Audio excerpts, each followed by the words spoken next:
샬롬, 하나님의 평강이 여러분의 삶에 가득하시기를 바랍니다. 오늘 우리가 살아가고 있는 이 시대를 현대라고 부르죠. 근데 요거보다 앞선 시대를 근대라고 부릅니다.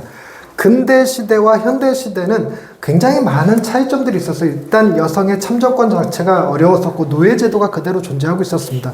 생활 양식이나 풍습이 많이 달랐죠. 그래서 근대 시대에 쓰여졌던 글들을 현대 시대에 읽으면 뭔가 이상하고 말이 안 되는 것 같은 느낌이 들 때가 참 많이 있습니다. 근데 더더군다나 현대 시대에 와서 과거에 쓰여진, 즉 중세 시대에 쓰여진 혹은 그 전에 고대 시대에 쓰여진 글들을 읽는다는 것, 그걸 해석한다는 것, 그건 쉽지 않습니다. 그런데 우리는 보통 무슨 생각을 많이 갖고 살아가냐면 언제 쓰여졌던 간에 그 시대상을 충분히 감안하고 이해하고 잠깐만 또 뭐야 왜? 마이크가 안 반짝거려도 되는 거예요? 아니 반짝거려야 되는데? 아니 켜져 있어요 파란불. 네. 그게 안 보여. 작동이 되고 있어요. 저게 껌뻑껌뻑거리고 있으면 녹화가 안 되는 거고 빨간불 계속 들어있으면 녹화가 되는 거예요.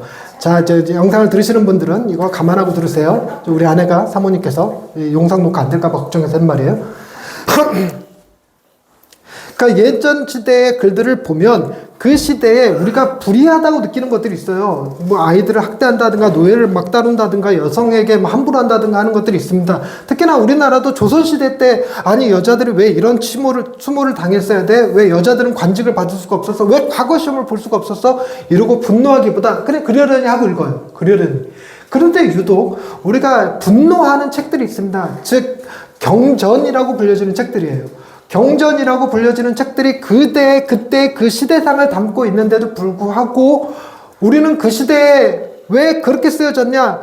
성경 정도 되면 하나님의 말씀 정도 되면 고대, 중세, 근대, 현대에 이르러서 모두가 다 용납하고 받아들일 수 있는 글을 써야지 이게 말이 돼 이렇게 생각하는 경향이 있습니다. 그래서 우리는 많이 힘든 것 중에 하나가 뭐냐면 구약을 읽을 때 민족을 말살하라 뭐 이런 것들 보면 막 화가 나죠. 그리고 또 우리는 현대사회를 살기 때문에 노예제도를 인정하지 않습니다. 그런데 성경에 노예, 하인들에 대한 이야기, 종들에 대한 이야기가 나오면 불편한 건 사실입니다. 근데 오늘 읽은 본문에도요, 약간 그런 느낌의 워딩이 좀 들어있어요. 한 주인에게 청지기가 있었는데, 그 청지기가 재산을 낭비한다. 그래서 청지기한테 너 그만둬. 그랬더니 청지기가 뭘 하냐면, 주인의 빚을 진 사람들을 불러다가 빚을 줄여주는 일을 합니다.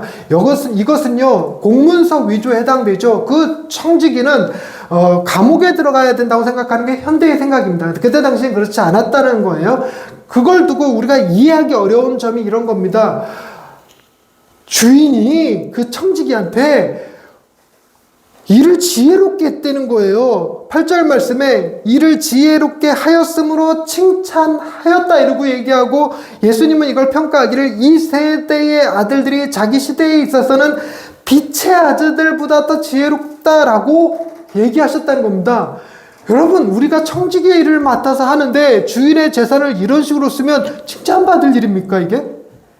이게 우리 시대에는 좀처럼 이게 이해하기 좀 어려운 측면이 있어요. 그리고 또 하나가 이 시대의 배경상황을 이해를 해야 될 게 뭐냐면 도대체 어떤 주인이 있었길래 그 주인에게 빚을 진 금액이 기름 100마리고 밀 100석이고 이러냐. 여러분, 기름 100마리, 밀 100석이면요 4인 가족이 먹을 수 있는 양이 아니라 한 마을이 먹을 양입니다. 뭐 화성시, 향남시 우리 사람들이 나눠 먹을 양이에요. 1년 동안. 양이 많다는 거예요. 도대체 이런 빚은 왜 생겨나는 거면 이런 빚은 왜 졌는가 하는 거죠. 그래서 이 개념을 이해하기 위해서는요, 이때 당시의 시대 상황이 대지주라고 하는 개념과 소장농이라고 하는 개념을 좀 이해하시면 좀 이해가 좀 더 쉬워지죠. 우리도 마찬가지였죠. 또 토지 같은 책 보고 이제 일제시대나 조선시대 때 쓰여진 책들을 보면 대지주가 등장하고 그 밑에 소장농들이 있었고 끊임없이 뭔가 괴롭힘 당하고 뭐 택도 없는 뭐 소장료를 내라 그러고 이러잖아요. 우리나라는 어느 정도였냐면 보통 50% 60%가 소장료였어요. 그러니까 소장농이 주인에게서 땅을 대토를 받아갖고 농사를 지어서 거기에 50% 60% 수확량의 50% 60%를 내야 되는 거예요. 그거 지금 생각하면 너무 심하지 않습니까? 50% 60%? 그래서 현대는 어떻게 되어 있느냐? 요즘은 소장료가 30%를 넘지 못하게 되어 있다고 하더라고요. 33%? 3분의 1을 넘지 못하도록 되어 있다고 합니다. 근데 법적으로 그렇게 상한선을 두었을 뿐 대부분의 그 지역에서는 그보다 훨씬 낮은 금액으로 소장료가 결정된다고 그래요.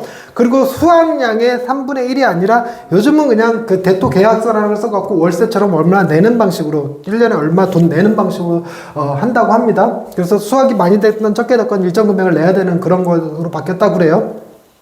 그런데 이런 대지주와 소장농 사이에 있었던 일이 그러니까 이런 겁니다. 흉년이 들어서 50%의 그 소장료를 못 내요. 그게 소득이 그렇게 안 나온 거예요. 예전만큼 안 나온 거예요. 예전만큼 안 나오는데 주인이 그러는 겁니다. 흉년 때문이라는 게 아니라 네가 똑바로 농사 안 지었잖아. 네가 엉터리로 농사 지었. 내가 보니까 너 지난번에 아프다고 그러고 저기 뭐야 밭에 나가서 일 안 하더만. 너 지난번에 제때 씨 안 뿌리더만. 네 보니까 지난번에 제때 벼베기 자우지간 농사일 안 하더만. 이렇게 트집 잡아서 내가 네 농땅 뺏어다가 다른 사람한테 줄 거야. 넌 게을러서 안 돼. 이러는 순간 제가 어떻게든 50% 드리겠습니다. 이렇게 됩니다. 이런 식으로 해서 빚이 생겨난다 그래요. 그런데다가 이 예수님 당시에는 뭐도 존재했냐면 로마의 지배를 받았기 때문에 각종 세금을 로마에다 내야 했었습니다. 온갖 세금을 다 내야 됐었는데 그런 세금법이 온전히 계산되는 것도 아니고 그러다 보니까 흉년은 들고 세금은 못 내고 이러면 주인한테 세금을 대신 대납해 달라고 이렇게 해서 밀 100석 뭐 이렇게 기름 100말 이렇게 이제 빌리게 되는 거죠. 그런데 그럼에도 불구하고 본문은 이 기름 100말 밀 100석이라는 개념 자체가 여러분 너무 터무니없습니다. 어떤 주인에게 여러분이 돈을 빌릴 수 있어요. 그럼 생각 같아서는 우리 딸 하영이가 누군가에게 돈을 빌렸어. 그럼 생각해낼 수 있는 정도가 뭐 한 100만 원? 이렇게 이제 생각해낼 수 있을 것 같아요. 100만 원? 하다못해 뭐 이런 거 정도 생각했죠. 한 300만 원. 뭐 장학 등록금 대출 받았다. 뭐 이런 개념 생각할 수 있습니다. 그리고 제 아내가 어디 가서 돈을 빌렸다 그러면 끼케야 뭐 돈 1000만 원, 2000만 원 개념이겠죠. 그런데 이때 당시에 기름 100말, 밀 100석 이런 정도의 개념은 오늘날 어떻게 따지자면 정말 네가 왜 그런 빚을 졌는데? 라고 생각될 만한 금액이에요. 누가 우리 딸한테 2천만 원을 빌려줍니까? 갚을 능력이 없잖아요. 그러니까 갚을 능력 한도 내에서 빌려주죠. 근데 기름 100말, 밀 100석 이런 정도는 약간 그 한도를 넘어선 느낌입니다.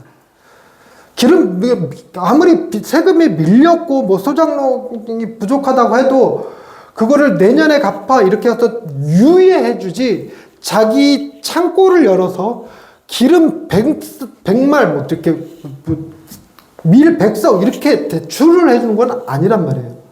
생각 같아서는 뭐 몇 년에 걸쳐서 그게 쌓여서 이렇게 됐나 보다 생각할 수도 있는데 조금 좀 이상하게 느껴지는 건 그런 거예요. 이때 당시 이렇게 빌려주는 주인이 없었습니다.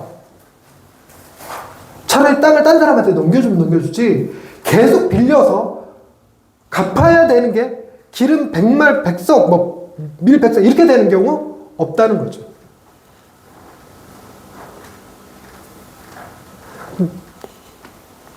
그러니까 이 주일에 대한 평가가 좀 약간 어떤 느낌이 드는 거냐면 우리나라 경주 채부자라고 아십니까? 흉년이 들었을 때 인근 백리 안에 굶어 죽는 사람이 없도록 하라! 그래갖고 창고를 열어갖고 이렇게 곡식을 나눴다는 사람, 채부자. 약간 그런 느낌이 나는 부자인 거예요.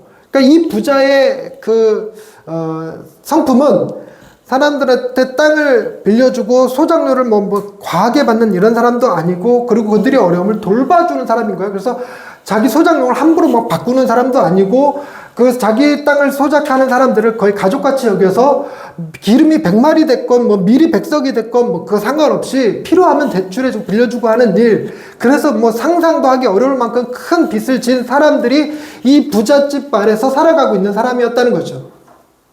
그런 전제가 붙을 때 뭐가 가능하냐면 기름을 50석으로 바꿔주고 밀을 80석으로 바꿔준 행위를 보고 저가 잘했다 칭찬하는 겁니다. 주인의 마음에 합했던 거죠. 그런데다가 여러분 이 청지기가 뭐 주인의 자산을 소유를 낭비한다라는 말이 들렸다고 그래요. 그래서 쫓아내는 겁니다.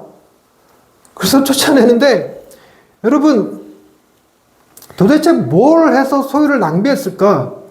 기본적으로 주인의 마음은 자기의 재산을 가지고 가난한 자들, 주변에 인근에 뭐 백리 안에 굶어 죽는 사람이 없게 하는 거 뭐 이런 데다 쓰길 원했을 텐데 대부분 청지기들이 약간 주인의 재산을 뭐 마음대로 쓸 수는 있었어요.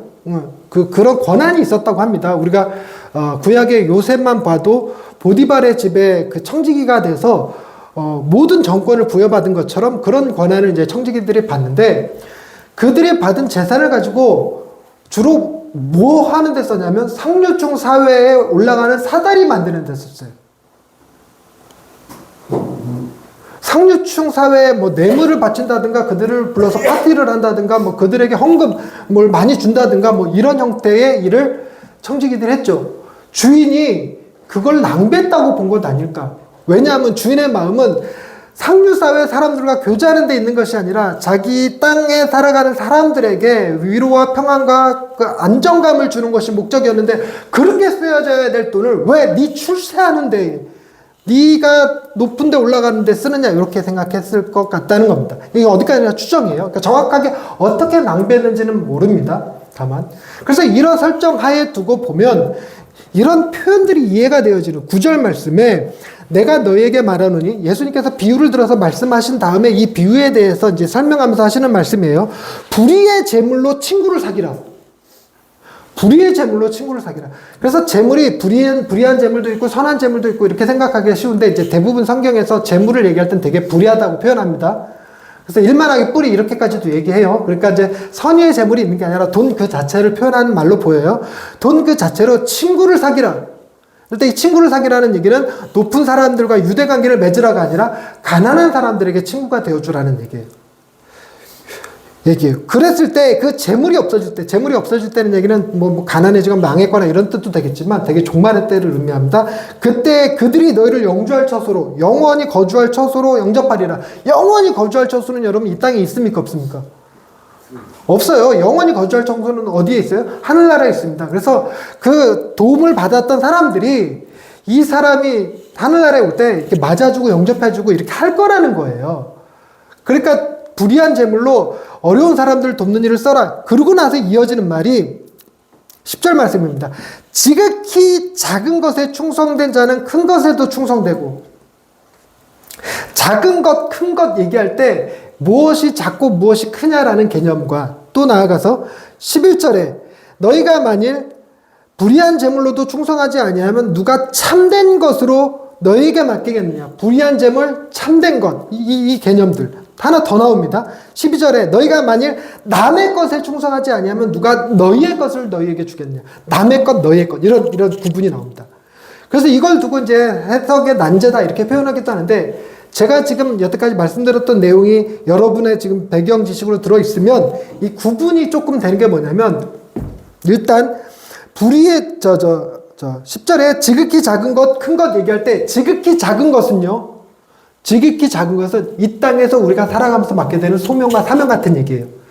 큰 것은 하나님의 자녀라는 신분입니다. 작은 것은 지극히 작은 것, 청지기에 충성된 자가 하나님의 자녀라는 직분을 충성되게 여길 수 있어요. 이런 개념. 또 하나의 개념은 불의한 재물과 참된 것. 불의한 재물이라는 것은 무엇이냐면 이 땅에 살아가면서 우리에게 주어진 달란트와 그와 더불어서 나타나는 재물들을 불의한 재물이라고 불러요. 그리고 참된 것은 하나님이 우리에게 주시는 믿음, 소망, 사랑, 인내, 자비, 양선 같은 거. 그런 것들을 참된 것이라고 부른다고 합니다. 그리고 남의 것과 너희의 것을 구분하는 게 이게 저는 큰 은혜인데 여러분 지금 여러분들이 가지고 있는 것은 남의 것이에요. 일단 여기 아멘 해보십시다. 지금 여러분이 가지고 계신 건 남의 것입니다. 하나님이 우리에게 맡겨두신 거예요. 맡겨두신 거. 그래서 청지기라는 개념이 나옵니다. 그래서 우리는 이 설교를 때 우리 모두 다 청지기야 이런 개념으로 듣는 거거든요. 다시 한번 말씀드립니다. 여러분들이 가지고 있는 건 뭐다? 남의 것이다. 남의 것이다. 아멘이 여기 녹음되게끔. 지금 여러분들이 가지고 계신 건 전부 다 남의 것입니다. 그리고 여러분의 것이 따로 존재합니다. 이건 진짜 아멘이죠. 여러분들의 것이 따로 존재합니다. 그 여러분의 것, 너희의 것은 무엇이냐? 하늘나라 상속이에요. 이 땅의 것에 탐하고 이 땅의 것, 이거 내 거야 라고 말할 게 아니라 진짜 내 것은요, 영원한 하늘나라예요. 영원한 하늘나라. 그 영원한 하늘나라가 있다고 생각하고 그것이 내게 주어진 내 거라고 믿어질 수 있다면요, 내게 맡겨진 거, 하나님이 이걸로 가난한 자들, 어렵고 소외된 자들을 섬기라고 도와주라고 하는 것들을 얼마든지 쓸 수 있죠. 청지기 역할로. 우리가 왜 못 쓰느냐? 우리 것이라고 생각하는 것이 그 위대하고 크고 아름다운 것이라는 것을 인지를 잘 못해요. 믿지 못하는 거죠. 그래서 지금 하나님, 예수님께서 이 이야기의 끝에 결론이 뭐로 나냐면 13절 말씀, 집 하인이 두 주인을 섬길 수 없나니 혹 이를 미워하고 저를 사랑하거나 혹 이를 중히 여기고 저를 경히 여길 것입니다. 너희는 하나님과 재물을 겸하여 섬길 수 없다. 여러분, 이제 개념이 잡힙니까? 여러분, 여기서 재물이라는 것과 하나님이라는 것을 어떻게 두고 봐야 되는 거냐면, 재물, 우리에게 맡겨진 것, 하나님, 우리에게 주어진 것. 이해되십니까? 여러분, 우리의 소유는요, 우리의 진짜 소유고 참된 것이 되고 우리의 것이 되는 건 하나님입니다.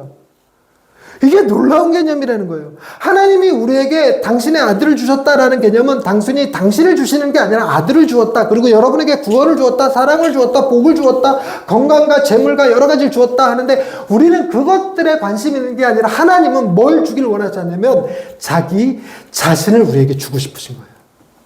우리가 받아 누려야 될 것은 그분의 손에서 무엇이 나오느냐가 아니라 그분 자신이 우리의 것이 되고 우리는 그분의 소유가 되고 그분의 모든 것이 내 것이 되는 놀라운 은혜, 그게 하나님입니다. 그게 하나님입니다. 그런데 우리는 자꾸만 그 하나님 자신을 바라보는 것이 아니라 무엇을 바라는 경향이 있냐면, 하나님 재물을 더하여 주옵소서 하는 경향이 있어요. 하나님, 우리에게 주신 이 달란트가 더 극대화되게 해주시고, 우리가 가진 재물이 더 더블로 뛰게 해주시고, 땅 사면 2배, 로또 사면 대박, 주식 사면 뛰고, 이런 개념의 것들로 생각하는데, 여러분, 그것은 하나님을 원하는 게 아니라 하나님의 능력을 탐하는 거예요. 우리가 하나님을 섬긴다고 착각하면서 하나님을 섬기고 있지 않은 거죠. 그래서 우리는 모두 다 하나님을 섬기지 않고 하나님과 재물을 겸하여 섬기려는 노력. 아니, 하나님 안 믿는 건 아니에요. 하나님 믿는데, 예배도 드리는데, 이번에 계약건이 있으니까 좀 이거 좀 성사 좀 되게, 이번에 대학 시험 있으니까 이번에 합격 좀 되게, 이렇게 이러고 있다는 거예요. 그것을 주님이 책망하듯이 얘기합니다. 그랬더니 여러분, 우리들도 하나님과 재물을 이렇게 겸하여 섬기거든요. 우리들도 하나님이 우리에게 주신 것들을 남의 것이라고 생각 안 해요. 그냥 내 거라고 생각하지. 하여간 네 지혜, 네 능력, 네 학업, 이것은 네 거냐 남의 것이냐, 내 거, 이렇게 생각한다고. 목사 딸인데도 설교를 들으면서도 절대로 양보 안 해. 내 거야. 그걸 이렇게 얘기하는 거지. 아들아, 네가 가진 키, 핸섬, 힘, 네 거냐 남의 거냐. 왜 그렇게 된다고. 남의 것이에요. 틀림없이 무슨 살다 보면 느낄 텐데, 제 키와 외모와 이런 것들은 와이프 거가 될 가능성이 높고, 얘 지혜와 능력은 사장 거가 될 가능성이 커요. 제가 가진 지혜와 능력은 여러분의 것이 될 가능성이 크죠. 내 거 아니야, 이거. 예. 심지어 우리 아내는 제 목숨을 내 거라고 안 합니다. 지 거라고 그러지. 지 거, 죄송합니다. 자기 거.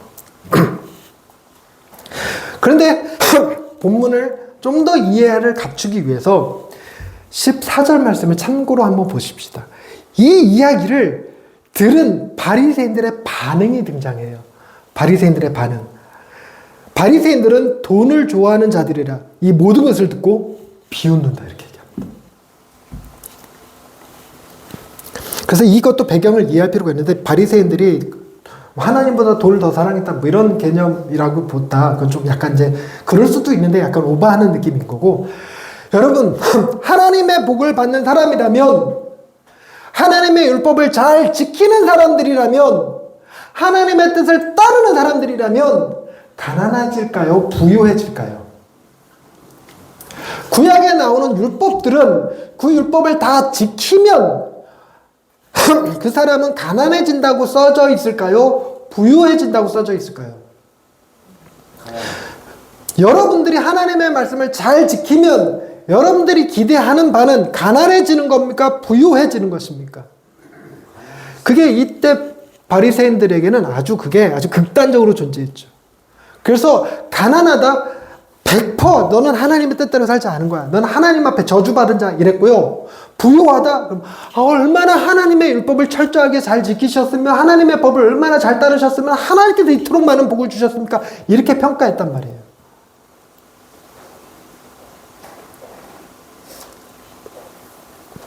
그래서 이 바리새인들은 돈을 좋아했습니다. 오늘날엔 이 비슷한 느낌이 뭐냐면, 목사들은요 성도들을 좋아합니다. 성도들이 많이 모이잖아요. 목사님 참 신령한가 보다 이렇게 평가됩니다. 목사님 설교 진짜 잘하시나 보다 이렇게 평가돼요. 성도들이 적잖아요. 설교 엉터리인가 보다, 설교 잘 못하는가 보다 이렇게 평가됩니다. 그래서 목사들도요 성도 수를 집착해요. 저 역시 한 100명 모이는 데 가서 집회하는 것보다 한 1000명 모이는 데 가서 집회하면 나 괜찮은 사람인가 보다 이렇게 느껴요. 그래서 전에도 얘기했지만 100명 모이는 데와 1000명 모이는 데서 동시에 이게 요청이 들어오면 볼 것도 없어 그냥 천명하지. 그러니 이 바리새인들이 예수님의 비유를 듣고 주인에게서 쫓겨나니까 그 돈을 탕감하는 데 써줘? 야, 미련한 놈아. 그거를 차라리 부자들한테 썼으면 네가 사업이라도 벌이지. 이런 생각한다는 거예요.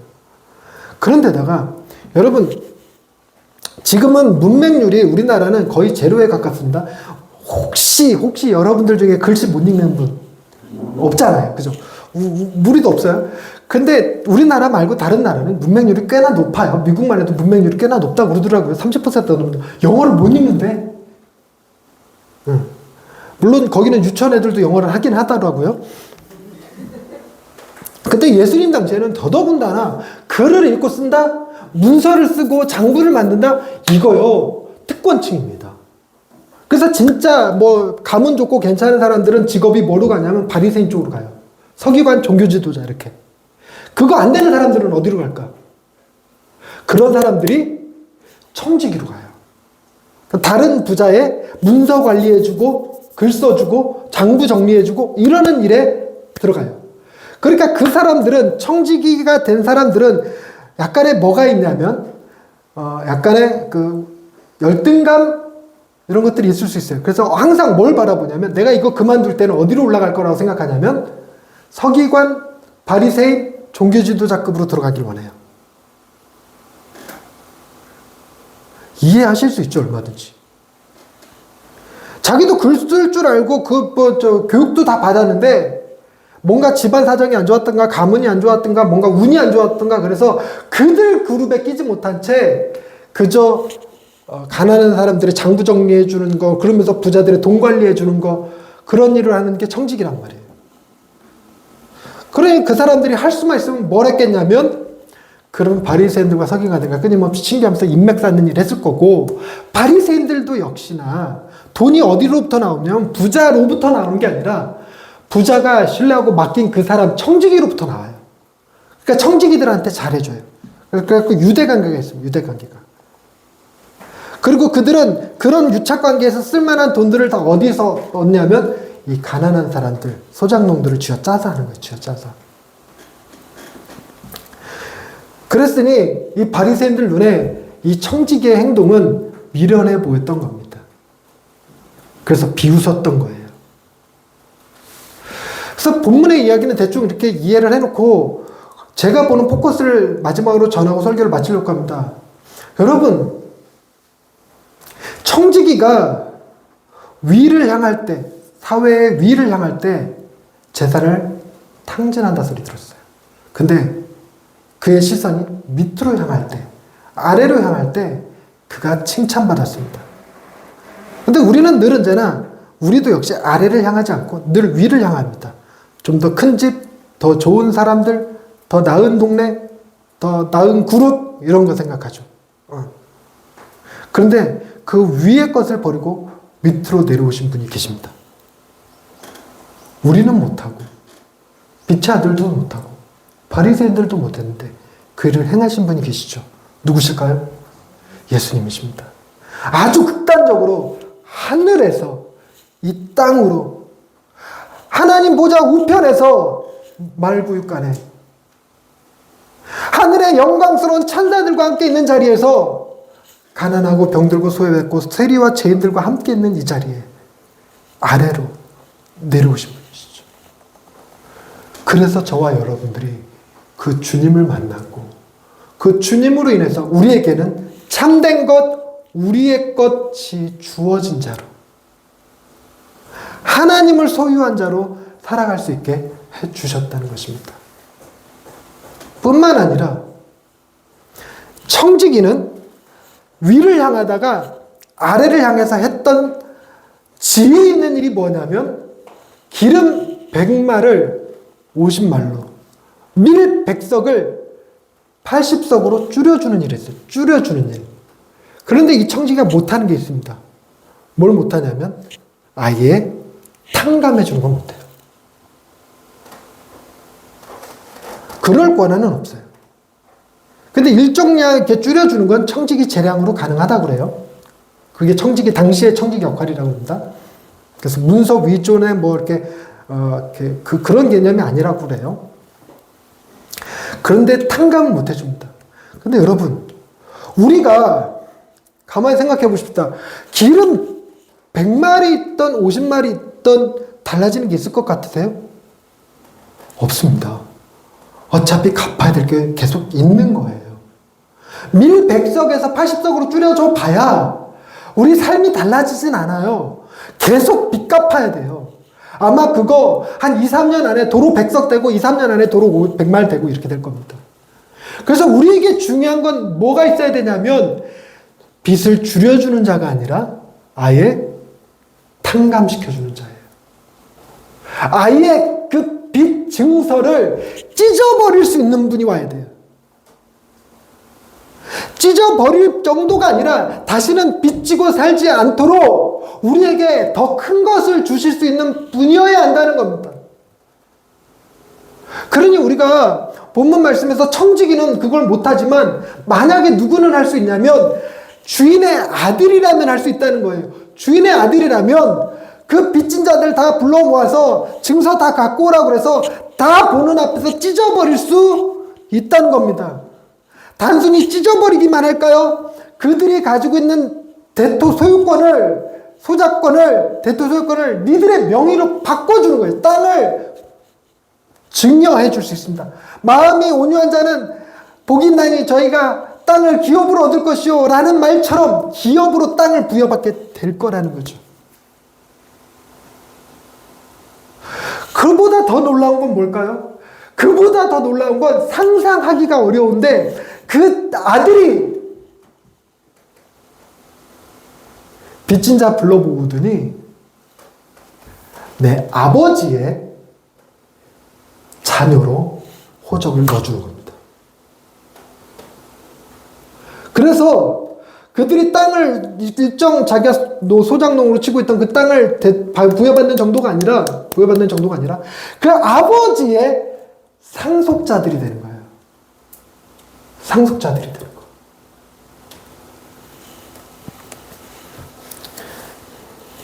상상하기 어렵죠. 그런 일은 일어나기 어려울 거예요.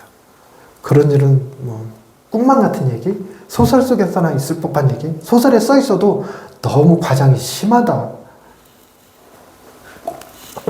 라고 할 법한 이야기죠. 그러나 우리 삶의 진짜 문제는 그것 아니면 해결이 안 됩니다. 우리 삶의 진짜 문제는 우리의 모든 빚이 청산되어지고 우리의 신분이 주인의 아들로 바뀌지 않는 한 우리 삶은 변하지 않습니다. 근데 놀랍게도 그렇게 일을 행하신 분이 계십니다. 오늘 설교의 결론입니다. 그 일을 행하신 분이 누구실까요? 예수님이시라는 거예요. 예수님은 우리의 모든 죄를 다 도말하시고 우리의 죄값을 친히 그분이 담당하시고 우리가 이제 죄 없이 편한 마음으로 살아가라 정도가 아니라 그래봐야 우리는 또 죄 가운데 들어가고 그래봐야 우리는 또 죄를 지을 수밖에 없으니까 아예 우리를 하나님의 아들이라는 신분의 자리로 바꿔주신 분, 그래서 그분이 이 땅에 내려오셔서 우리를 당신의 자리에 끌어올려 앉혀주신 분, 그래서 우리는 더 이상 빚이 있네 없네 전혀 걱정하지 않아도 되는 사람들, 우리에게는 참된 것이 있고 나의 것이 있고 하늘의 것이 있다고 믿고 살아갈 수 있게 만드는 사람들, 하나님과 재물을 겸하여 섬기는 게 아니라 재물 따위에 관심 없고 하나님이 내 아버지가 되신다는 사실에 기쁘고 감사할 수 있는 사람들, 하나님이 내 아버지신데 그따위 재물이 뭐 많고 적고 무슨 상관이 있어요. 하나님이 주인이 아니라 내 아버지신데 하나님은 여러분들을 그렇게 자녀로 삼아 당신의 모든 것을 주시기를 원하십니다. 기도하십시다. 하나님, 우리가 세상의 유혹을 이기는 방법, 그것은 우리가 겸손하게 살려고 노력하고 청빈하게 살려고 노력하는 방식으로 이룰 수 없는 일임을 고백합니다. 우리의 마음은 늘 언제나 위로 올라가는 사다리가 필요하고 상류사회로 더 나은 삶으로 나아가기를 원하는 마음뿐입니다. 우리는 세상의 것들을 거부할 힘이 없습니다. 그런 우리를 대신하여 우리의 모든 욕심과 우리의 모든 추악함의 십자가의 모든 흘리신 피로 해결하여 주시고 우리에게는 세상의 것과 절대로 비교할 수 없는 하늘의 것, 참된 것, 우리의 것, 하나님을 주시는 분이심을 믿고 감사드립니다. 하나님을 아버지라 부르며 세상의 것에 미련두지 않고 세상의 것에 흔들리지 않을 수 있는 예양의 식구들 되게 해주옵소서. 예수님의 이름으로 기도드립니다. 아멘.